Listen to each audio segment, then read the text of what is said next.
सभी पत्रकार भाइयों का सबसे पहले मैं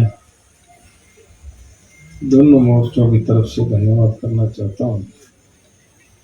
आप हमारे मोर्चे की एक एक बात पूरे दो देश के समक्ष रखने का काम कर रहे हो, सबका इसके लिए धन्यवाद। और उसके बाद हमारी बहनें, हमारी बेटियां, हमारे भाई, हमारे बुजुर्ग, हमारे नौजवान जो इस मोर्चे को समर्थन दे रहे हैं, उन सबका दिल की गहराई से धन्यवाद करना चाह रहे हैं कि आप इस मोर्चे को अपना मोर्चा मानकर लड़ रहे हो। ये मोर्चा आप सबका है। आप सब इस मोर्चे को पूरी ताकत से लड़ रहे हो।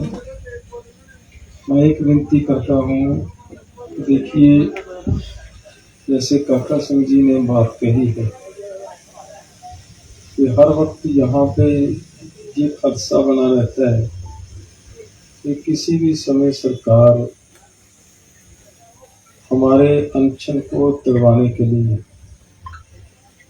हमें यहाँ से उठाने का प्रयास कर सकती है। उससे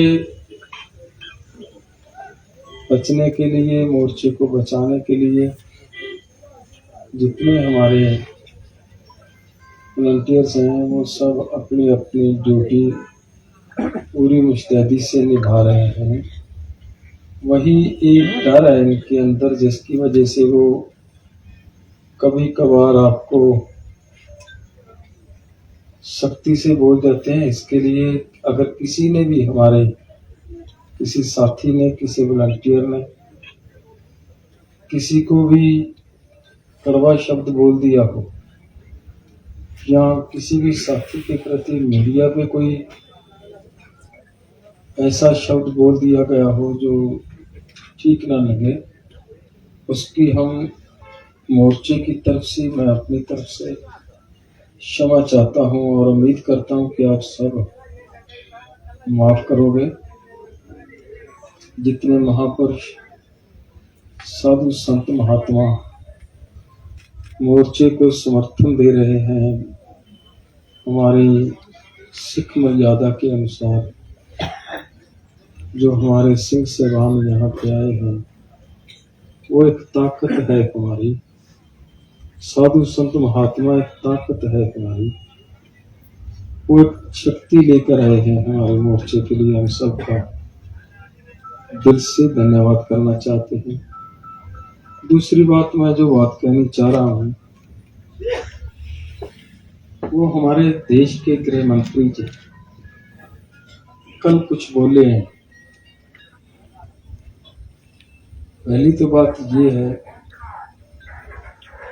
कि जो प्रधानमंत्री, गृह मंत्री, ये छोटे पद नहीं होते, ये बहुत बड़े पद होते हैं। इन पदों की मर्यादा बनाए रखने के लिए इन पदों पे बैठे व्यक्तियों को कभी भी लोगों के अंदर गलत इंफॉर्मेशन नहीं देनी चाहिए। जो उन्होंने कल कहा कि हम किसानों को 3.5 गुना MSP से बढ़कर कीमत दे रहे हैं, रेट दे रहे हैं। दुख हुआ ये बात सुनकर कि इतने बड़े पद पे बैठा व्यक्ति इतना भरम फैला सकता है क्या देश के अंदर? आप हिसाब लगाइए। मैं दो बातें पत्रकार साथियों के माध्यम से हमारे माननीय गृह मंत्री जी के पास पहुंचाना चाह रहा हूं।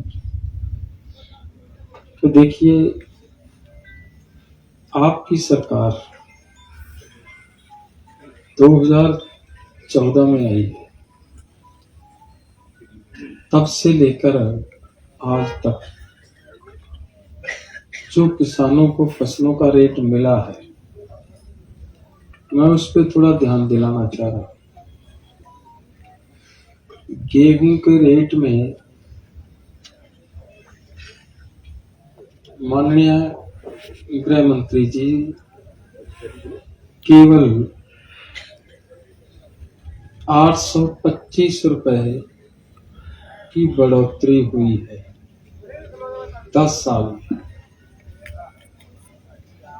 और ये जो 825 रुपए की बढ़ोतरी हुई है, अगर गेहूं की हम बात करें तब गेहूं के ऊपर केवल 56% की बढ़ोतरी है जी, केवल 56%। और इसके पैरेलल अगर जो किसानों के इनपुट्स हैं, महंगाई बढ़ती है, किसानों को जो अपनी फसल को पैदा करने के लिए खर्च करना पड़ता है, उसमें जो महंगाई बढ़ी है वो है 56.53, 56.5%।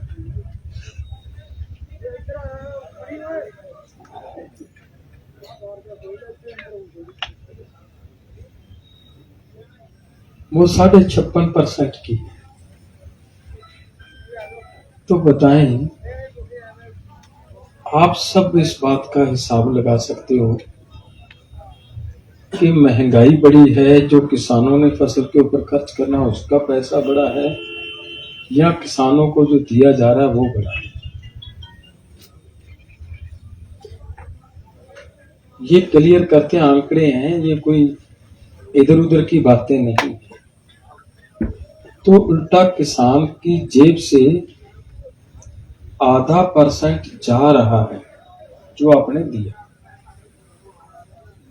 एक बात मैं नहीं करना चाहता वो, लेकिन आपकी नजर ये रखना चाह रहा हूं माननीय गृह मंत्री जी, जो अगर हम पहले की सरकार के 10 साल का भी हिसाब लगा लें तो उसमें ये बात क्लियर हुई है,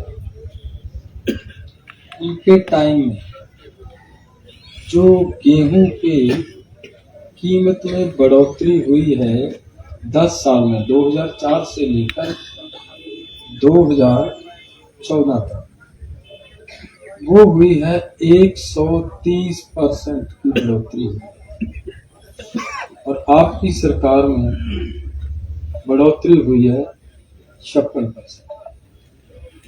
तो मुझे तो पता नहीं चल रहा किस हिसाब से हमारे माननीय गृह मंत्री जी ये कह रहे हैं कि हम किसानों को 3.5 गुना MSP से ज्यादा दे रहे हैं। अगर आप MSP से ज्यादा दे रहे हो तो MSP गारंटी कानून देने से क्या दिक्कत है? उसमें तो कोई दिक्कत ही नहीं है, तो वो दे सकते हैं। आज देश के अंदर जो किसानों के साथ बहुत सारे राज्य ऐसे हैं जहां पे MSP होने के बावजूद भी धान की खरीदी नहीं हो रही। बिहार हमारे सामने है, यूपी हमारे सामने है, और बहुत सारे राज्य हैं यहाँ ये नहीं हो रहा। तो डॉक्टर साहब की एडवाइस के मुताबिक ज्यादा ना बोलूं, मेरा मन तो था कि मैं और भी कुछ बातें करना चाह रहा था। बाकी बात अभिमन्यु जी आपके समक्ष रख देंगे। धन्यवाद।